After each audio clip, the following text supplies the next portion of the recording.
કોમ લેવાનું હોવું નાના મોટું હોય.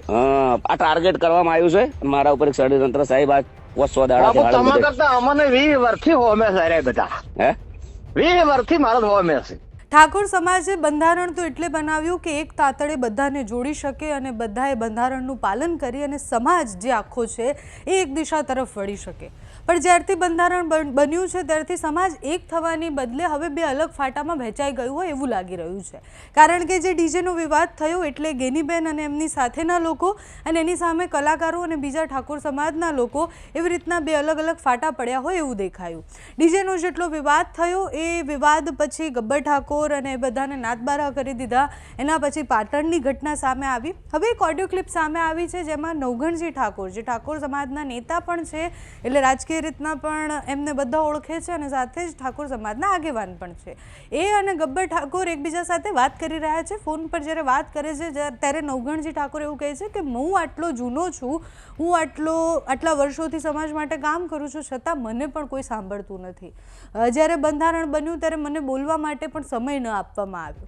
એટલે સમાજ બધા સાથે આવું કરે છે એવું એમનું કહેવું હતું. સામે ગબ્બર ઠાકોર એવું કહે છે કે મને નાતબારો કરી દીધો, મારા વતી જે માફી માંગી રહ્યા હતા એ લોકોને હું ઓળખતો પણ નથી અને બધી જ વાત એ ફોનમાં સંભળાઈ રહી છે. એટલે ઠાકોર સમાજ જે એક બંધારણ બનાવી અને એક થવાની વાત કરતા હતા એ બંધારણે ઠાકોર સમાજમાં બે અલગ અલગ ફાટા પાડ્યા હોય એવું દેખાઈ રહ્યું છે.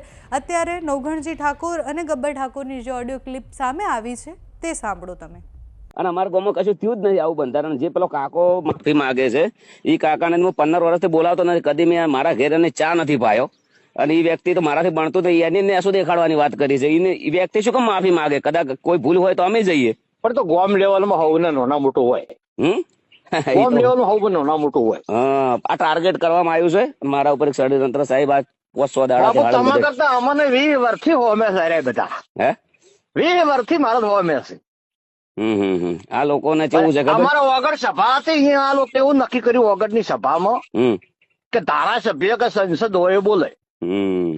એ તારે મને બેઠે બેઠે એમ શું મારું બેટું મેં ભૂલ કરી ધારાસભ્ય ના બન્યો. અરે રામ રામ રામ રામ. ખરેખર ભાઈ એટલા મોટા મંચ ઉપર વિક્રમભાઈ રિક્વેસ્ટ કરી તો કોઈ ઓભળ્યું નહીં. ડીજે વાળાને આખો 2 મિનિટ ઓભળજો ખાલી. વિક્રમભાઈ રિક્વેસ્ટ કરી બિલકુલ ઓભળ્યું ના. 5000 ડીજે વાળા ભેળા થયા, કોઈનું ઓભળ્યું ના, કોઈ સુધારો નહીં. મનનું ધાર્યું મનનું જ કરવાનું.